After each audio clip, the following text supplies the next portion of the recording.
द्वारकाज रेसिपीमध्ये तुम्हा सर्वांचं स्वागत आहे। आज आपण बघूयात मिसळ पाव कशी बनवायची। मोड फुटलेली मटकी एका छोट्या कुकरमध्ये टाकून 1.5 ग्लास पाणी टाकून 2 शिट्ट्या काढून घ्यायच्या। तोपर्यंत 3 कांदे 2 टोमॅटो चॉपरमध्ये बारीक वाटून घ्यायचं। नंतर कढईमध्ये तेल टाकायचं। तेल टाकल्यानंतर कांदा टोमॅटोची पेस्ट टाकून नीट व्यवस्थित परतून घ्यायचं। परतून झाल्यानंतर मसाले आपल्या आवडीनुसार टाकू शकता आणि कुकरचं झाकण उघडून त्याला थोडंसं रवी करून घ्यायचं आणि नंतर आपल्या मसाले आहे त्यामध्ये हे सगळं टाकून घ्यायचं आणि थोड्याच वेळात आपली भाजी तयार होईल। तुम्हाला माझी रेसिपी आवडल्यास चॅनलला लाईक शेअर आणि सबस्क्राईब करायला विसरू नका।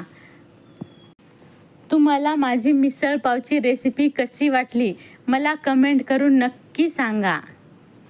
मी दाखवल्याप्रमाणे तुम्ही एकदा अशी मिसळ पाव बनवून बघा, खूप चवदार होते। तुम्हाला माझ्या अशाच नवनवीन रेसिपी पाहायच्या असेल तर माझ्या चॅनलला सबस्क्राईब करायला विसरू नका। भेटूयात पुढच्या रेसिपीसोबत। आणि आता तुम्ही बघू शकता माझ्या भाजीचा रंग किती